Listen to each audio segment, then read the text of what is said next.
Oi, eu sou o Luiz, e esse é o Que Passa, o programa de divulgação científica da Unila. Eu estou aqui com meus amigos Jackson e Roberta, e hoje a gente vai conversar com o professor Egon Vettorazzi sobre arquitetura passiva e passive houses.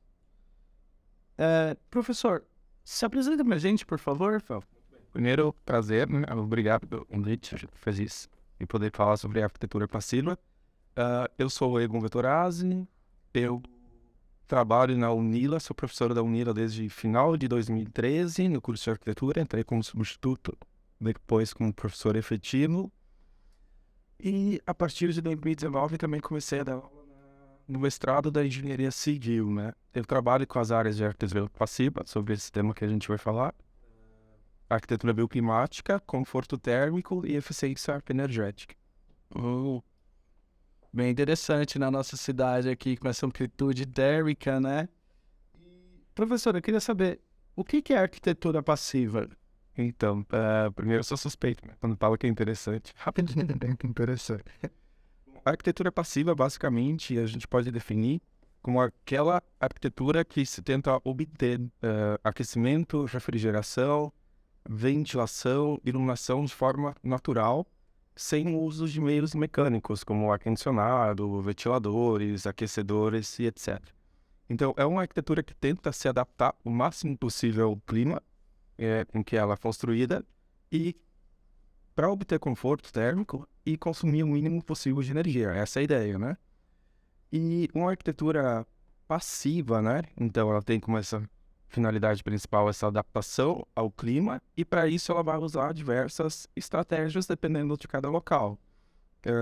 Eu separei algumas só para comentar aqui, mas também só para lembrar, a arquitetura passiva muitas vezes é chamada de arquitetura bioclimática, arquitetura solar, então vai variar essa denominação. São praticamente sinônimos, mas praticamente a mesma definição, o mesmo conceito, né? Todas têm essa história de adaptação ao clima, vamos falar muito adaptação ao clima, né? Então, uma arquitetura passiva, o que ela tem que ter, né? Uma boa orientação solar, então é uma questão principal. Se eu for construir em Foz do Iguaçu, vai ser diferente de construir ali na linha do Equador, a questão da orientação solar. O sol, a gente tenta aproveitar quando é um clima frio e tentar se proteger dele quando é um clima quente, né?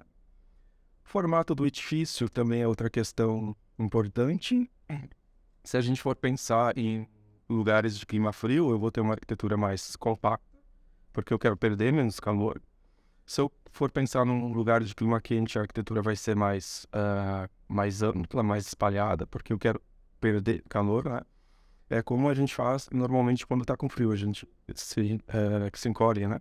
Então a arquitetura é passiva para clima frio e para clima quente a gente fica mais jogado, né? Então se estende mais. A mesma coisa acontece na arquitetura. Questão de cores também. Em Foz do Iguaçu é o lugar que predomina estações com clima quente. Agora a gente está com um calorzinho bem, né? O clima varia muito aqui, né? Então pensar em utilizar cores claras para refletir o sol em lugares quentes e lugares frios, a gente vai pensar no usar cores mais escuras para absorver mais o calor. Então a gente vai fazendo esse jogo, né? Com o uso de materiais adequados a cada lugar. Um lugar mais frio, a gente vai ter materiais mais isolantes. A gente aqui tá todo mundo de manga curta, né? Porque tá quente, né? Se fosse frio, a gente ia estar com maior isolamento térmico, ia estar agasalhado, né? Da arquitetura, a mesma coisa. Mais frio, mais isolamento, né? Aproveitamento de ventilação natural. Em Foz do Iguaçu é essencial, porque é quente, a gente quer uma ventilação natural. Uso de elementos de controle solar, por exemplo, marquises, beirais amplos ou não, né, dependendo do clima. Então, são todas as estratégias que a gente vai utilizando. Só que é interessante o seguinte, né, ao longo da história, a arquitetura sempre foi passiva, na maior parte da história da humanidade. Por quê? Porque a gente não tinha ar-condicionado, não tinha ventilador, a gente era obrigado a se adaptar ao clima para a sobrevivência, né? Então, como é que eu ia viver num lugar extremamente frio se minha edificação não era adaptada àquele clima? Ou como é que eu ia viver num deserto se eu ia passar muito calor? Não tem, né? A edificação tinha que ser adaptada ao clima. Só que daí, com a Revolução Industrial, o que aconteceu? Os materiais começaram a ficar mais baratos, industrializados, né? começaram a ficar muito mais baratos, muito acessíveis. Os meios de transporte também melhoraram bastante. Então começou a facilidade de levar um material para lugares diferentes, como o vidro, por exemplo. Então começou a se popularizar. Já existia vidro, mas era muito caro. E a arquitetura começou a ser cada vez mais desvinculada ao clima, né? E isso ficou mais intenso quando foi inventado o ar-condicionado no início do século passado. Foi inventado o ar-condicionado, daí se tinha vidro, ar-condicionado, se esqueceu da parte passiva da arquitetura. Começou a construir grandes edificações envidraçadas e com o ar-condicionado resolvia tudo, né? Então isso é um grande problema, essa junção dessas tecnologias desvinculadas com o local e essa despreocupação que a gente tem, né? Hoje, o ar-condicionado resolve tudo. Só que a gente tem problemas ambientais, problemas de excesso de consumo de energia, e a gente tem que solucionar. Só uma observação, assim, um detalhe. A primeira descrição de arquitetura passiva, ela sempre existiu, né? Mas a primeira descrição que se tem o registro foi Sócrates, 400 anos antes de Cristo, na Grécia Antiga. Então, há bastante tempo já se fala da importância, né? Tem que ver passiva. Professor, o que é o conceito Passive House? Então, a arquitetura passiva, como a gente viu, né? Essa arquitetura adaptada ao local. A Passive House também é uma arquitetura adaptada ao local. Só que é um conceito que foi desenvolvido na Alemanha, ali no final da década de 80, em 1988, na Alemanha, para climas frios, basicamente. E a primeira edificação Passive House foi construída também em 1991, na Alemanha. Mas beleza, o que seria o termo Passive House, né? Esse termo é basicamente usado para descrever um conceito que leva a 5 princípios básicos, né? 5 princípios para eu ter uma edificação Passive House. Então, arquitetura passiva, qualquer edificação adaptada ao clima, arquitetura passiva. Passive House, eu tenho que seguir também 5 princípios, né? Eu anotei aqui para não esquecer, né? Então, primeiro, isolamento térmico, controle de fontes térmicas, eu vou citar depois, eu falo de cada um. Janelas eficientes, sistema de ventilação mecânica com recuperação de calor e bom nível de estanqueidade. Então, são 5 principais princípios, né? Isolamento térmico é aquela questão que eu comentei há pouco, né? Quanto mais frio o ambiente, mais isolamento eu vou ter. É a mesma coisa, a gente no inverno começa a colocar blusa, né? No verão tirar. Então, lugares de clima mais quente, eu vou ter menos isolamento térmico. Pontes térmicas é a questão de troca de calor diferente dos materiais. Na Passive House, a ideia é ter menos pontes térmicas possíveis. Então, aqui a gente tem esse ambiente, tem alvenaria ali em cima, dá pra ver, né, que é alvenaria, uma argamassa e tal. Só que em cima é biga, né, viga de concreto. E ali a gente vê os pilares de concreto também. Então, são materiais diferentes que trabalham termicamente diferente, né? Ou tijolo cerâmico, provavelmente deve ser tijolo cerâmico, ele vai conduzir menos o calor que o concreto. Então, no concreto, na viga, nos pilares, a gente vai ter ponte térmica. Isso na Passive House a gente tenta controlar, minimizar o máximo possível, para ser tudo homogêneo, né? Janelas eficientes é melhorar a qualidade das janelas. Hoje, boa parte das janelas que a gente tem no Brasil, aqui em Foz do Iguaçu também, bastante, elas não são de boa qualidade, né? Então a gente vê no inverno, às vezes, a gente fecha a janela e tem aquele arzinho entrando, né? Então não é bom, né? No caso da Pacific Palms, a ideia é que seja janela, quando a gente for fechar, que seja bem estanque, que feche mesmo, verde, né? O vidro é um pouco maior também, para diminuir as trocas de calor pela janela. A janela, os fechamentos vidraçados são os elementos que mais trocam calor, né? Entre o vidro e uma alvenaria, o vidro passa muito mais calor, então são partes que a gente tem que cuidar. Sistema de ventilação mecânica com recuperação de calor, esse é o sistema que talvez aqui no Brasil não é tão conhecido, mas é basicamente um sistema de ventilação central. Então eu vou ter um sistema de ventilação central na minha casa, que possui 2 dutos. Um, ele pega o ar externo e joga para dentro, e o outro ele pega o ar interno e joga para fora. Só que qual o objetivo desse sistema? Esse sistema ele é um sistema que tenta deixar a temperatura interna na edificação, no ambiente, né? Sempre ali em 20, 26 graus, sempre nessa temperatura, mas também renovar o ar, né? Quando a gente tem ar-condicionado, a gente fica refrigerando o ambiente, mas a renovação do ar é um pouco mais complicado. Então, esse sistema tenta renovar e manter a temperatura ideal e gastando pouca energia, né? Essa é a ideia. Então, como que ele faz basicamente no período quente? Em Foz do Iguaçu, fora está uma temperatura alta, normalmente dentro a gente tem uma temperatura mais baixa, né? Então, eu vou tirar esse ar interno, que ele está um ar poluído, viciado, eu jogo para fora. Só que esse ar externo, o que eu pego, né? Eu jogo ele para dentro através dessa tubulação. Só que ele é fresco, o que me interessa, mas o calor eu não quero. Então, o calor desse ar que eu estou jogando para dentro, ele vai passar pro ar que está saindo, eu vou perder o calor e ele vai entrar refrigerado. Então, tem essa troca de calor, eu refresco, renovo o ar por manter a temperatura. E quando esse ar se cruza, é um pouquinho complicado, né? Mostrar sem desenho também, mas quando o ar se cruza, esse ar ele não tem contato físico, né? É através de superfícies que trocam o calor.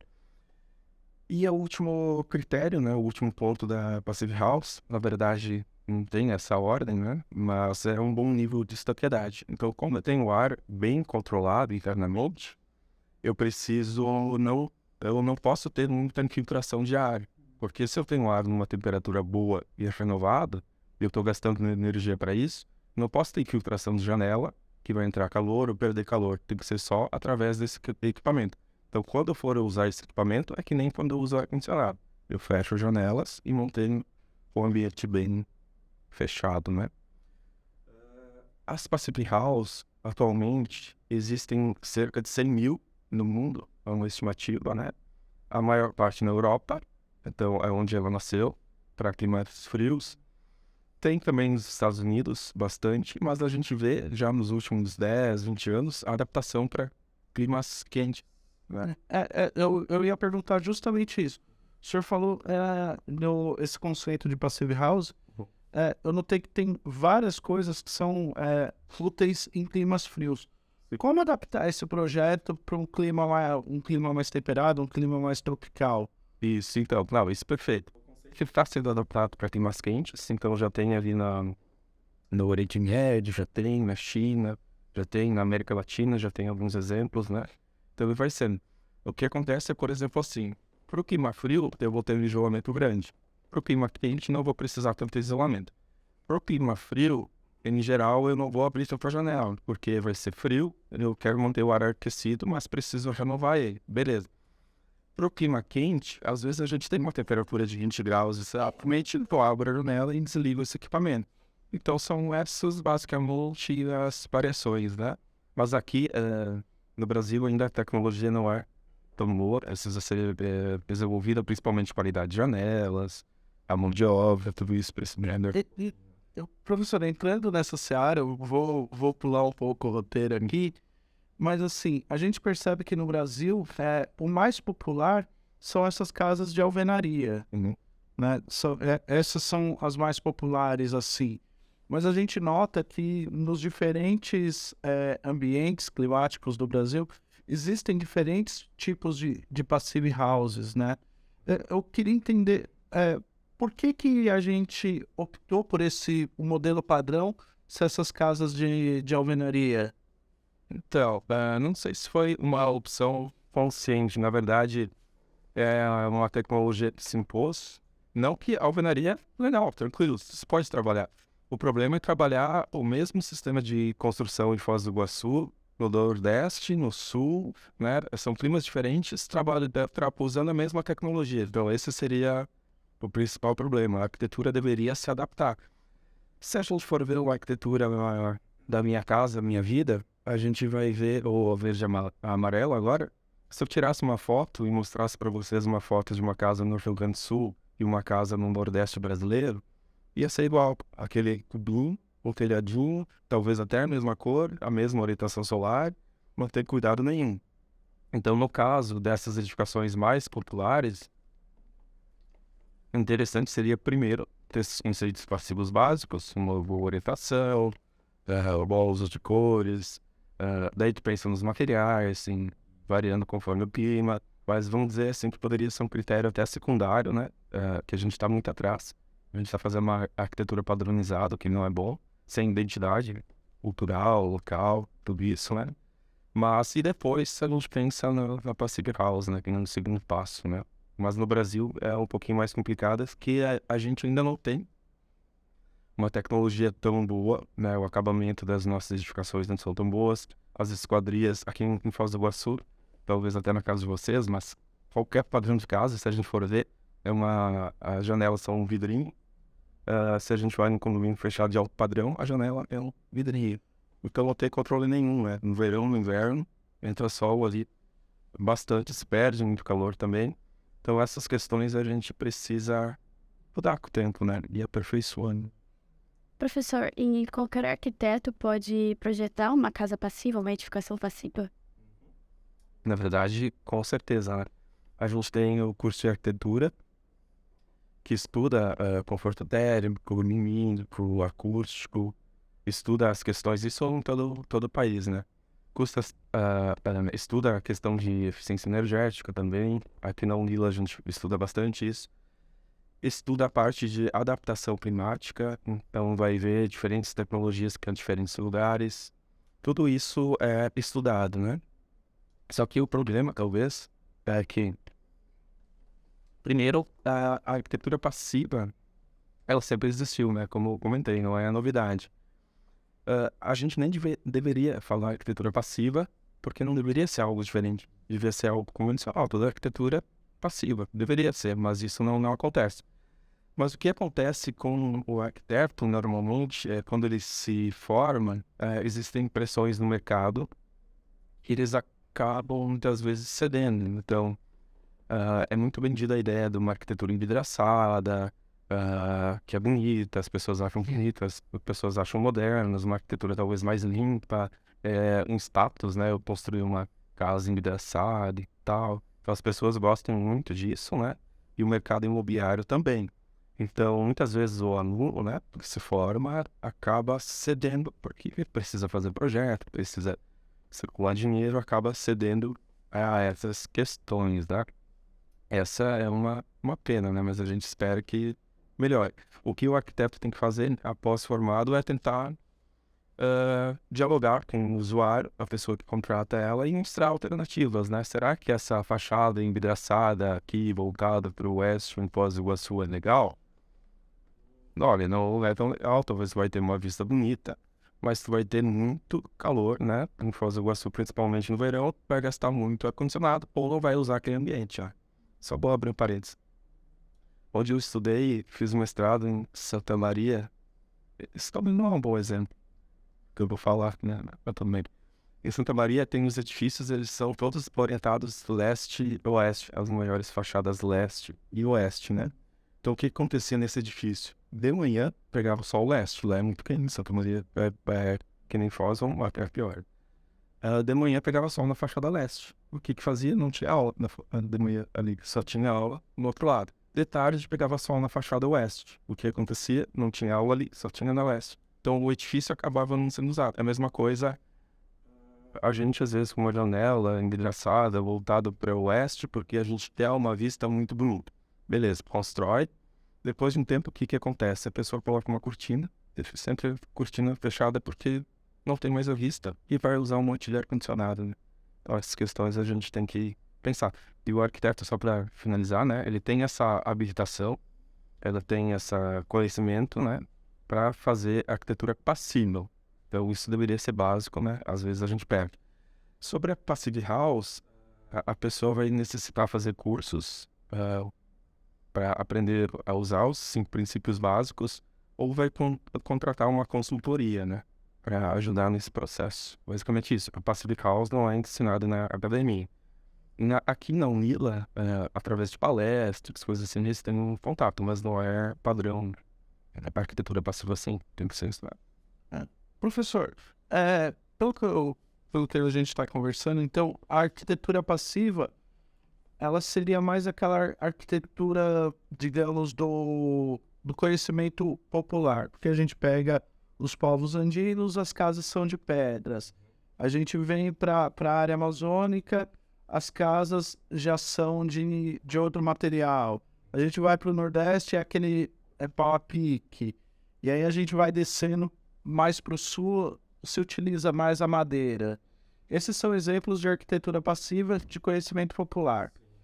E aí, a minha questão é, atualmente, eu comprei uma casa e eu quero um projeto com arquitetura passiva. O custo, aumenta o custo dessa construção ou o projeto mantém-se o custo parecido? Como funciona? Não, perfeito. Então, fazer uma arquitetura adaptada ao clima não tem custo adicional nenhum. A única coisa que eu vou ter é estar consciente, entender o clima, como é que ele funciona e projetar adequado a ele, né? Mas isso existem hoje material bibliográfico e normativas que é bem tranquilo. É ensinado na universidade, então todo arquiteto sabe fazer, mas o custo então não se altera. Porque não é mais caro eu colocar um beiral, às vezes, ou até eu posso colocar um beiral que não seja tão útil, colocar um beiral no sul. Mas se eu colocar esse beiral no norte, eu vou proteger da radiação solar do verão, que é ótimo aqui em Foz do Iguaçu. Exemplo, Foz do Iguaçu. E no inverno vai permitir que o sol entre na edificação. Isso não tem custo adicional nenhum, né? Se eu for fazer um projeto e colocar um dormitório voltado para o oeste, em Foz do Iguaçu, eu vou estar consumindo muita energia. Mas se eu colocar ele para norte, ele vai ter muito mais conforto e muito menos consumo de energia. Não ter custo adicional nenhum. Então, de forma geral, para uma arquitetura passiva, não há custo adicional nenhum, só tem benefícios, né? De economia de energia, melhor qualidade térmica do ambiente. Professor, o senhor falou de normativas, sim. Essas casas eu vou chamar de arquitetura do conhecimento popular, né? Eu não sei se o termo é esse, perfeito. Mas, por exemplo, uma casa de pau a pique ou uma casa de pedra, por exemplo, ou uma casa, sei lá, de adobe. Existem normativas para esse tipo de edificação ou nós temos normativas só para edificação padrão de de alvenaria e madeira, né, eu acho? Aqui no Brasil, só para edificações convencionais. Para essas tecnologias ainda não tem nenhuma normatização. E aí atrapalha digamos, no financiamento, também, regularização do imóvel, essas coisas também. Até esses dias acabo olhando o Código de Obras e tal. Aqui em Foz do Iguaçu não se pode construir madeira em muitos lugares, né? Então tem isso explicitado no Código de Obras, né? Então tem essas questões ainda, esses preconceitos. Professor, e a Passive House, ela sai bem mais cara? Então, a Passive House, ao contrário da arquitetura passiva, até eu vou tentar usar mais esses termos vernaculares e populares, que é isso mesmo, adaptado ao local, com base na experiência das pessoas, né? A arquitetura mais espontânea e tal. A Passive House, a questão dela é que ele exige mais cuidado na construção, então eu vou ter que ter uma mão de obra melhor, porque eu não posso ter infiltração de ar, todas essas questões. E aqui no Brasil, infelizmente, a nossa arquitetura ainda carece, né, dessa qualidade de mão de obra. Vou precisar melhores materiais, como janelas mais eficientes, tudo isso, né? Então, para a realidade brasileira, é mais caro. Se eu for pensar na questão da Europa, na Europa depende muito de país para país, porque lá a tecnologia construtiva já é um pouquinho mais avançada, né? Então, lá, dependendo de país, 5%, 10%. Em Portugal é mais ou menos essa média. Tem países que não vai ter nenhum valor, né? Acima. Então, lá é super vantajoso, só tem vantagens. Vai ter maior qualidade do ar, eu falei disso, né? Mas qualidade do ar é super importante. Se eu tenho um sistema de recuperação de calor e estou morando num grande centro urbano, que tem muita poluição, vai ter filtros que vão limpar, né? Purificar esse ar. Então, é muito bom, né? A questão da qualidade acústica, eu acho que eu também não falei isso, mas se eu tenho um ambiente que é fechado, necessita ser fechado. Por exemplo, eu aqui em Foz do Iguaçu vou dormir, beleza, eu moro no centro, daqui a pouco passa uma moto na frente. E putz, mas tá um dia tão bom, queria deixar a janela aberta, mas acabo não podendo. Daí eu fecho a janela e vindo muitas vezes o ar-condicionado, né? Então nesse sentido a Passive House também, a parte acústica melhora muito. Mas no Brasil, assim, uma estimativa é que tem um custo adicional, falando em valores em termos de 30% a mais, né? Uma edificação convencional. Vai ter todos esses ganhos adicionais, mas tem que equilibrar, né? Com o tempo vai espalhar, tudo mais, mas ter esse custo inicial. É possível ter ela com a minha casa já pronta, eu adaptar ela a esse conceito ou não? É possível, é possível. Tu pode construir a casa e adaptar depois a Passive House, né? Pode ser feito. O ideal é sempre no início do projeto já pensar nisso que vai facilitar muito. Então, por exemplo, eu tenho um isolamento térmico. Se eu pensar desde o início, eu já coloco isolamento anteriormente à construção. Depois vai custar um pouquinho mais. Mas o que eu posso pensar também, assim, é não fazer necessariamente toda a edificação uma Passive House, né? Se eu quero ter um conforto altamente controlado, com uma qualidade do ar muito boa, até a questão da pandemia, né? Os filtros ajudavam nisso. Uma qualidade acústica muito boa.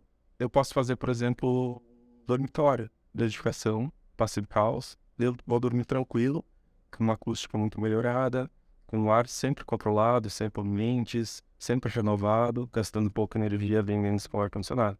Então eu posso também ter essa opção. Se eu fosse construir uma casa na Foz do Iguaçu, que eu gosto de falar, né? Eu gosto de pensar o que eu faria. Passiva, com certeza, sem dúvida. É básico, né? Tem que ser.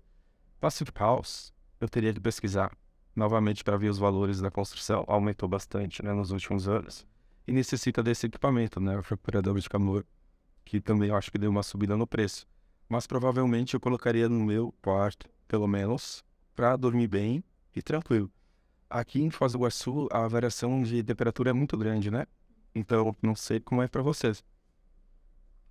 Mas quando tem essa variação de temperatura, nossa, eu durmo mal, não consigo e tal. Daí ligo o ventilador, daí fica frio, daí me cobre. Daí ligo o ar-condicionado, daí também não fica bom, nossa, eu acabo dormindo mal. Então, se eu tenho esse equipamento, vai me garantir 20 a 26 graus, qualidade do ar boa, a acústica melhorada, porque eu vou ter que ter janela melhor. Então tem uma série de benefícios, apesar de ser mais caro, né? Eu posso pensar em fazer partes da edificação, né? Com esse conceito. E esse conceito, a gente tá falando de custos, eu posso aplicar ele tipo numa casa popular, não é só para casas mais caras e mais maiores, né? Pode também.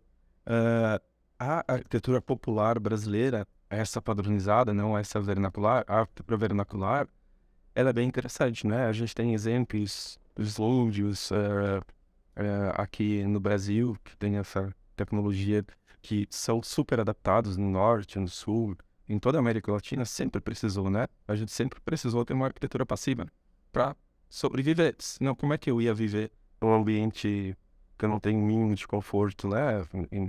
Não tem isso. Só que com os meios mecânicos, né? Infelizmente, a gente acabou perdendo. Mas a edificação popular é esse carimbo, né? É tudo igual. Então, o primeiro passo, eu acho que seria fazer uma arquitetura popular mais consciente com o clima, considerando os aspectos culturais também, não só ambientais, mas esse seria o primeiro passo. Não fazer aquela mesma casinha com telhadinho aqui no sul do Brasil, com o mesmo fechamento de alvenaria, nada contra a alvenaria, mas usar talvez outros materiais numa região diferente, ou menor ou maior isolamento. O próprio material, né, vai isolar ou menos uma ventilação diferente, dependendo de cada lugar. A Passive House, como ela tem esses critérios de construção um pouquinho mais minuciosos, a construção é mais minuciosa, as tecnologias são mais minuciosas, ela vai ter ali em termos de 30% a 40% um custo adicional. Então, não sei se isso na realidade brasileira já é possível. Mas a ideia é que a gente sempre tenha acesso à tecnologia para todo mundo, que fique mais barata e que as pessoas possam usar. Mas eu diria que um primeiro passo, fazer uma arquitetura consciente com o local onde está construindo, né? Com a arquitetura local, com as experiências da população que morou lá, né? Não desconsiderar isso, não criar um padrão para todo o clima, né? Para toda a localidade. A gente vive numa época, professor, em que existem vários movimentos, né, defendendo bandeiras. Existe algum movimento entre os arquitetos, né, de recuperação dessa arquitetura mais vernacular, tá? Ou isso é uma coisa que ficou para trás mesmo? Existe algum tipo de... Sim, existe. A arquitetura vernacular, ela foi durante um tempo. Vernacular pode ser chamada popular, espontânea, anônima, tem várias definições, né? Cada um usa um termo, mas vernacular é o que a gente mais liga a essa arquitetura espontânea. ela foi desprezada durante um tempo. Se achava que a arquitetura padronizada ou com os padrões europeus talvez fosse a ideal, ou as pessoas se sentiam melhor. Isso acontece hoje em dia ainda. Se eu tenho uma casa toda envidraçada, nossa, tô bem, né? Acontece ainda hoje. Mas na década de 70, não só na década de 70, todo o ciclo da arquitetura, houve períodos da história da humanidade, houve períodos de escassez energética e problemas climáticos. Então, normalmente, quando você tem problemas climáticos, escassez energética, a arquitetura passiva, nossa, legal. Daí tem abundância de energia, vidro, é o melhor, é o mais legal, né? Então, a partir da década de 70, se fortaleceu esses movimentos de retomada da arquitetura própria de cada local, porque teve aquela crise do petróleo, né, em todo o mundo, e se começou a ter mais preocupação com isso, até porque se percebeu que a energia poderia ser esgotada, o que está acontecendo mais ou menos hoje na Europa, né? Estão vivendo aquele problema. Então, daí muitos arquitetos voltaram a estudar essa arquitetura vernacular, a arquitetura própria de cada região, né? E adotar essas estratégias no projeto. Porque imagina, eu construía hoje, em Foz do Iguaçu, uma edificação. Imagina eu construir, considerando toda a história anterior, né? Não só de Foz do Iguaçu, mas no Brasil, experiências de séculos e séculos já tinham uma adaptação, um uso eficiente do espaço. Não faz sentido, né? Então, tem muitos movimentos e valorizam, né? Eu particularmente gosto muito, dou aula sobre isso também, de disposição e tal, mas a arquitetura vernacular é bem valorizada hoje em dia, né? Professor, sobre a arquitetura passiva, o senhor comentou que na prática do projeto o custo não varia muito de uma arquitetura convencional, seriam algumas orientações diferentes, né? Mas na prática, depois que a pessoa entrou, ela teria uma certa economia. Então, se é uma arquitetura voltada ao ambiente, né? Ao clima que tá. Ah, com certeza. Se eu tiver uma arquitetura passiva, eu vou economizar energia, então isso vai ser muito bom. Eu vou ter uma arquitetura, então, esse dinheiro que eu estou economizando com a energia, eu posso investir em outras áreas, lazer, cultura, educação, né? Então vai girar toda a economia, só traz benefício para toda a sociedade, né? Se eu faço uma arquitetura que ela é mais ativa, e mesmo que eu possa pagar a energia, também é um pensamento meio individualista, né? Se eu tenho uma arquitetura que ela é ativa, que consome muita energia, eu vou estar obrigando que se forneça mais energia. Então eu vou ter que ter mais hidrelétricas, toda essa situação, né? O que é problemático. Então eu sempre tenho que pensar nos benefícios que eu vou ter, né? Eu vou ter uma arquitetura também, uma arquitetura passiva mais adequada ao local, à cultura. Então imagino, a gente quando vai viajar, né? A gente vai viajar para algum lugar e o que a gente quer? A gente quer uma comida diferente, uma música diferente, quer arquitetura diferente. Não vai sair de Foz e ir para outro lugar e ter outra Foz ali, né? A gente quer vivenciar a cultura.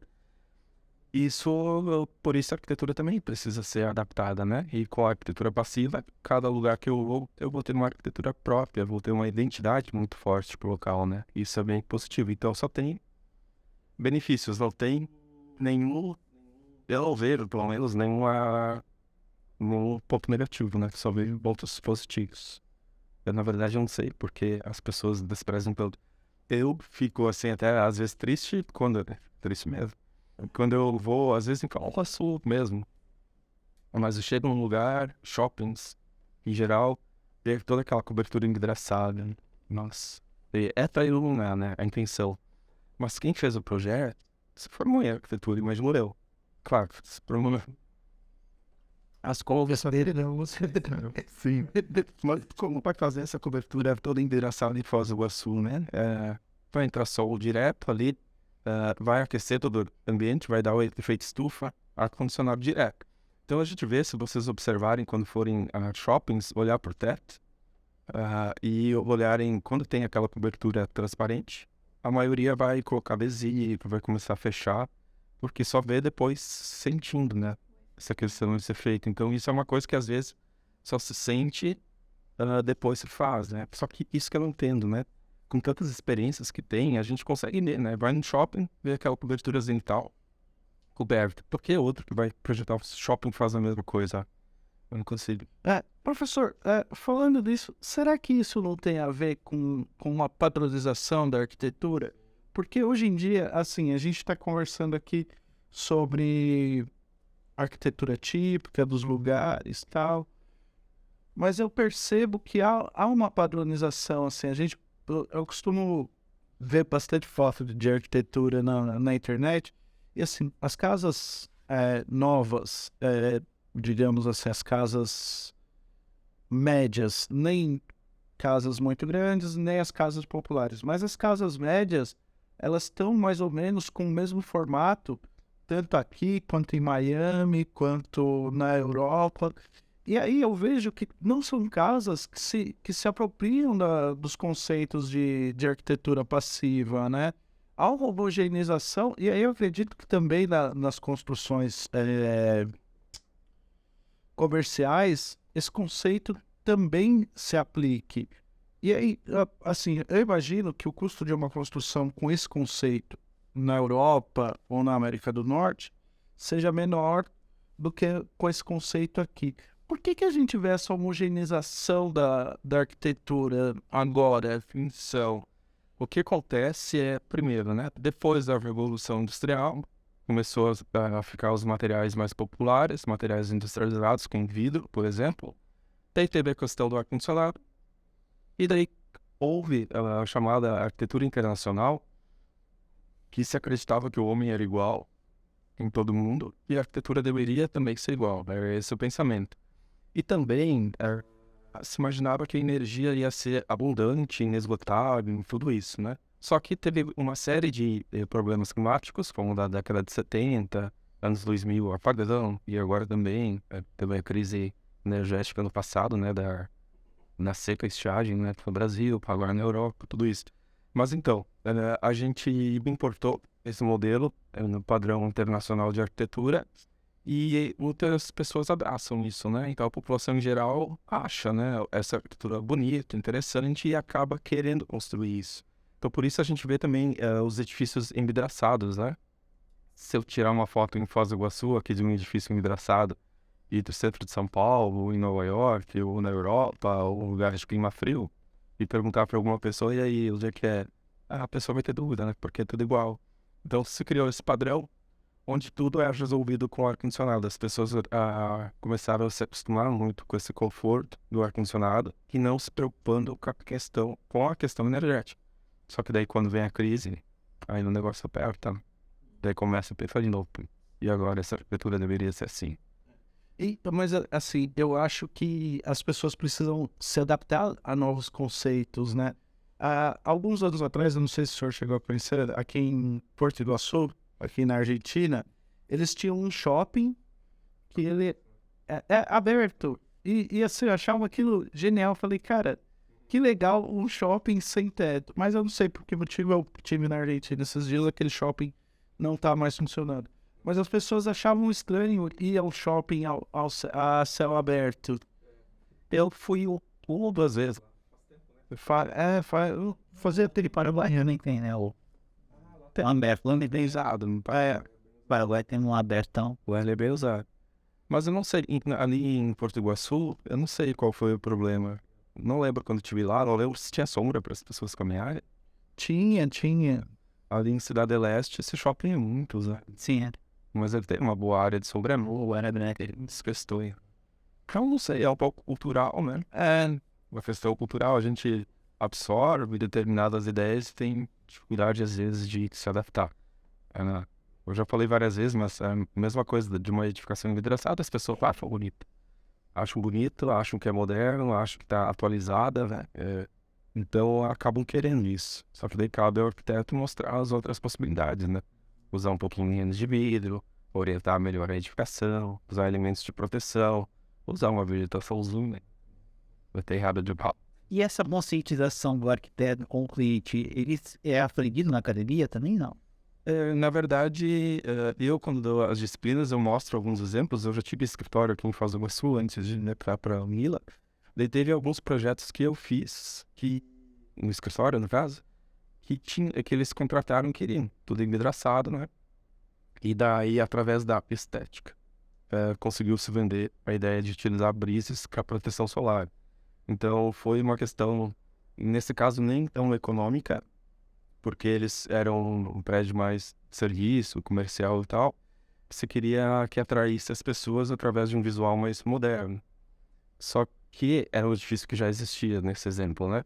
E daí o argumento que foi usado foi a questão estética. Então, em vez do vidro, foi colocado elementos de proteção solar na frente que deu um caráter moderno da edificação. Eles ficaram felizes, eu fiquei feliz. Todo mundo tem, ó. Então, é passado alguns exemplos desse tipo, né? A gente vê em Londres, não sei se você deve ter visto aquela edificação curvada. E que o sol ali esquentava, tava derretendo caras, né? Coisas assim. Coisa louca, né? As pessoas passavam na frente, tinham que se proteger os olhos. Mas essa edificação curvada, ela foi feita sem pensar ali com o local, e depois foi adicionado elementos que evitaram esse problema. Custou muito mais, né? Mas esses exemplos também, a gente mostra esses exemplos da cobertura. Tem várias fotos de cobertura transparente, mostrando antes. Porque assim, sempre que eu vejo uma cobertura transparente em foto, eu tiro foto. Porque eu sei que em 1 ou 2 meses vai estar coberta, sabe? Então eu tiro foto do antes e depois. E tem vários exemplos. Então é tratado disso, né? E conversar com os alunos, os futuros arquitetos aí, para tentar sempre negociar com os usuários, com as pessoas que vão contratar eles, e mostrar o benefício. Se não consegue ir por o benefício assim mais subjetivo, conversando, falando dos benefícios só assim de uma forma mais abstrata, né?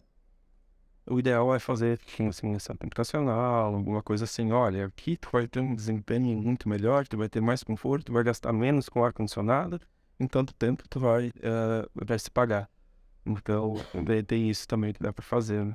Mas da parte estética, hoje em dia, pro cliente, conta mais do que é. E eu acho que de uma forma geral, sim, né?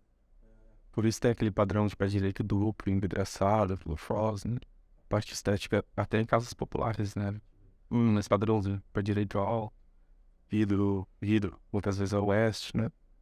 Eu acho que O estética. senhor acha que quando é o inverso, quando é o cliente que procura um profissional querendo uma construção com esse tipo de arquitetura passiva, você acha que os profissionais que já estão há mais tempo no mercado, eles têm uma resistência de projetar esse tipo de construção? Eu acho até que sim, viu? Eu acho que os arquitetos mais novos já estão mais perto da academia, então eles tiveram esse conceito. Os arquitetos, às vezes, que estão formados há muito tempo, já estão, assim, no vício do mercado, né? Já estão naquela escala de construir, de projetar, vender, ganhar dinheiro nesse ciclo, né?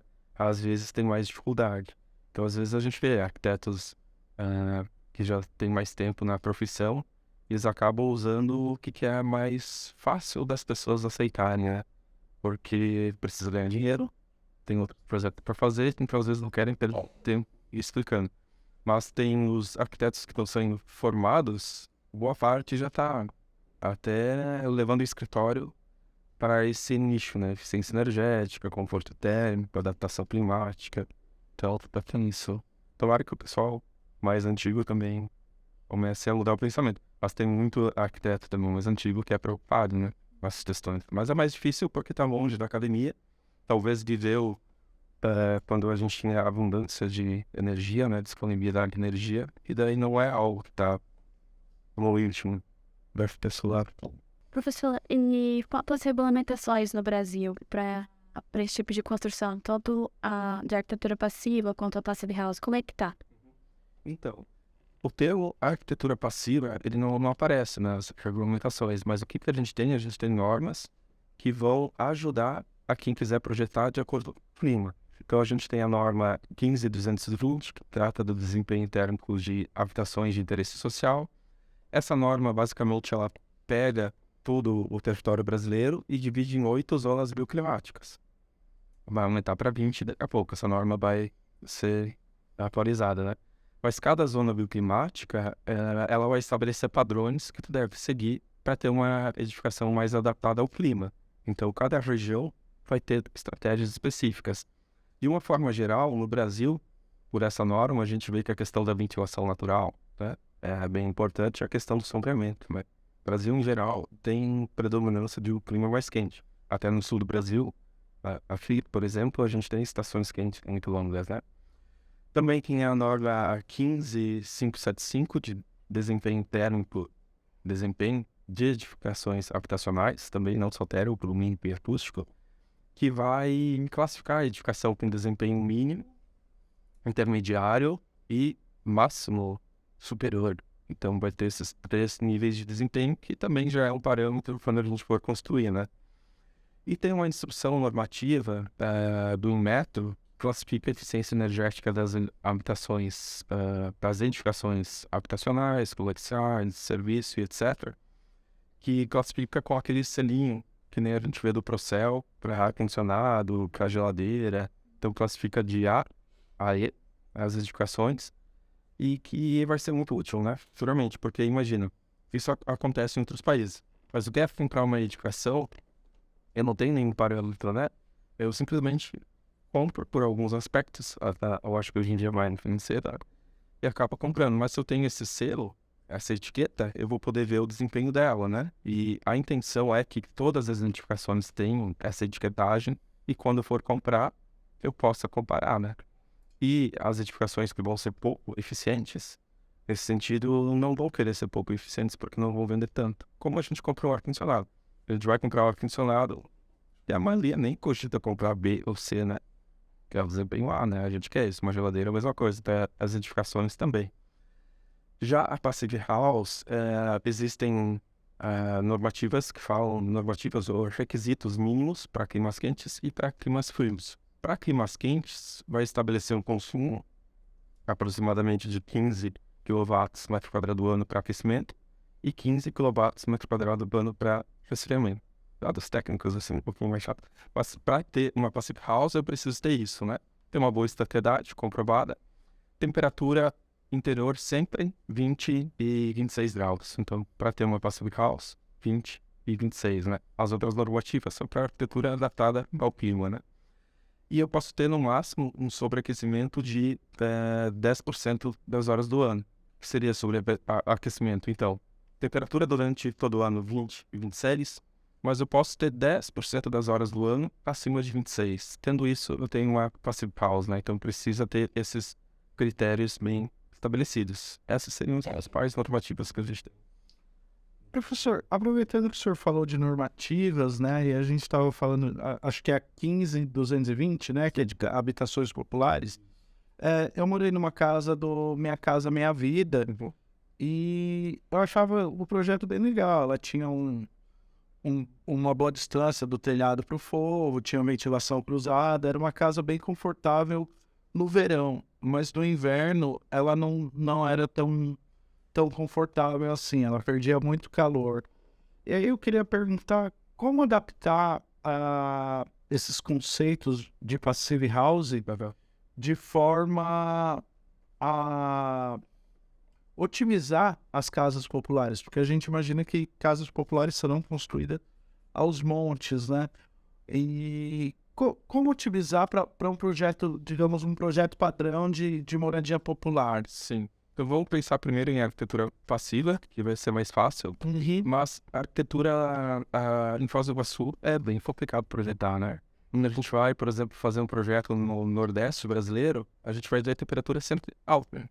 Então, é uma estratégia do calor. Foz do Iguaçu tem períodos frios e tem períodos quentes. Então, isso que tu comentou, né?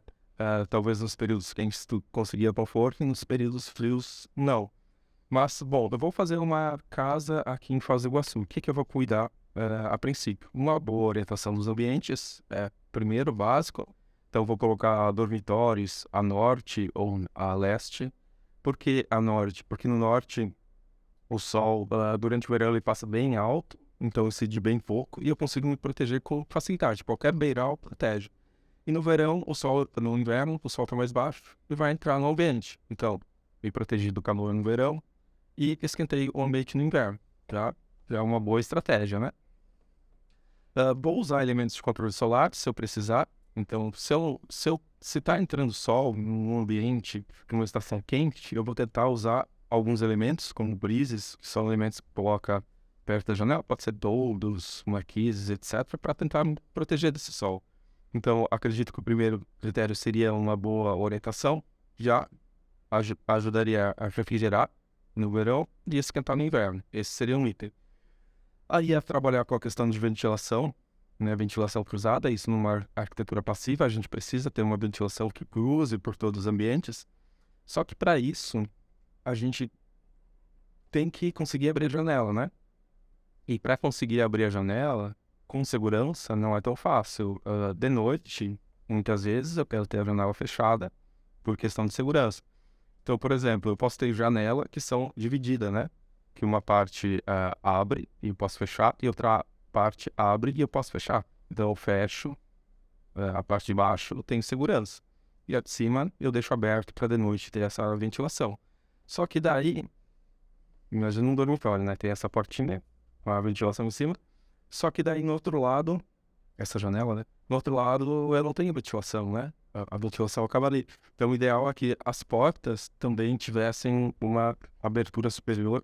Fecho a janela e abro a parte superior. Então, eu vou ter sempre ventilação ali, né? E a cobertura tem que ser muito bem pensada, né?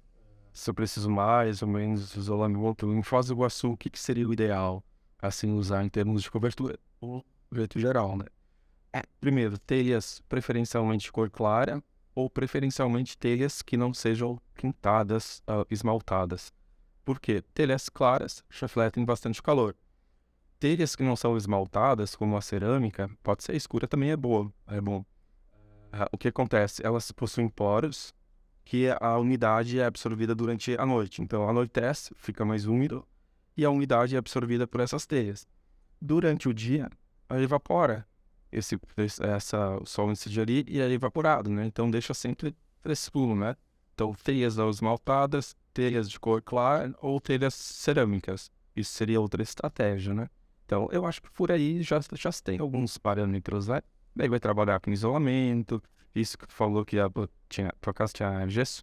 Não, era PVC, PVC. mas era bem distante, era coisa de 1,70 m mais ou menos. Isso é Eu não sei, cominheira, chama, né? Aquela parte menor, o ponto mais alto era 1,70 m tranquilamente, porque eu ficava em pé dentro do fogo. Teve uma aluna agora que fez o trabalho de mestrado dela, foi sobre arquitetura popular, né? A habitação de interesse social, ela só estudou a cobertura em Foz do Iguaçu. E um dos dados, assim, mais interessantes é que melhorou bastante o desempenho térmico utilizando aquelas mantas.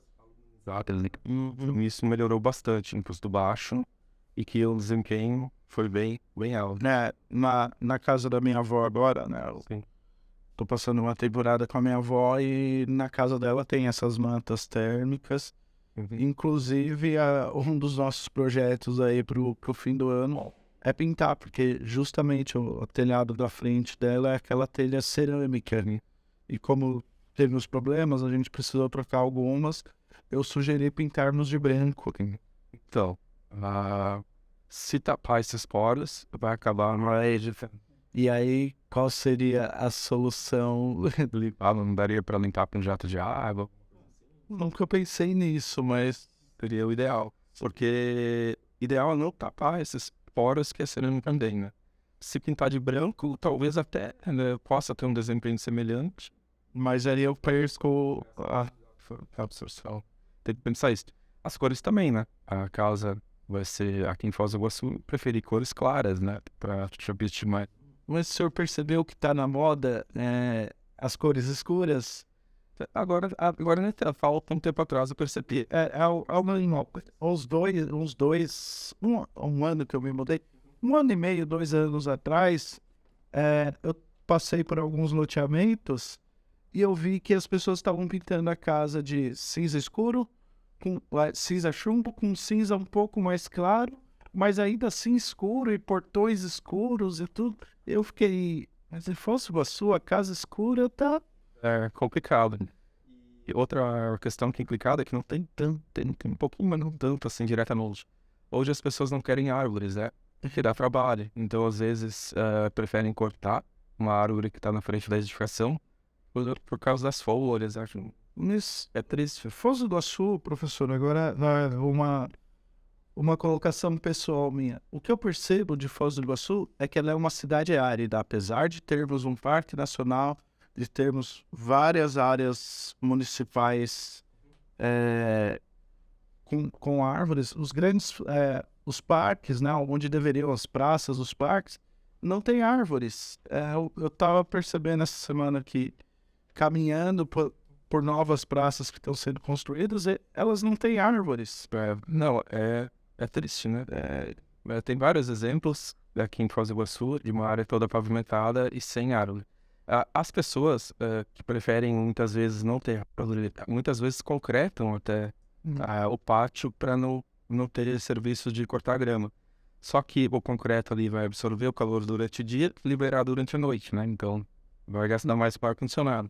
A árvore, só para comentar, a árvore além de sombrear, né, o que é muito bom, existem árvores com folhas caducifólias que caem no inverno, então eu posso ter sombra no verão e no inverno a folha vai cair e eu vou ter o sol, né, pegando nela. Então, vários benefícios. E a questão das enchentes, né?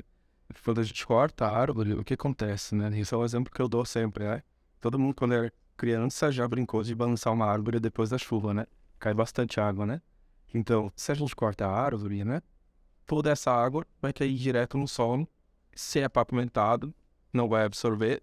E vai ir para onde essa água, né? Vai dar enchente. Então, se eu tenho vegetação, a chuva cai ali e segura muito água por muito mais tempo, ela vai estar indo aos poucos, né? Então a vegetação é muito importante, infelizmente, e as pessoas estão optando pela praticidade, mas não pela consequência da falta dela. Professor, muito obrigada pela sua participação. Foi uma ótima conversa. Beleza? Eu que agradeço. Obrigado. E para você que está nos assistindo, não esqueça de deixar o seu like, se inscreva no canal para não perder os próximos episódios. Até mais.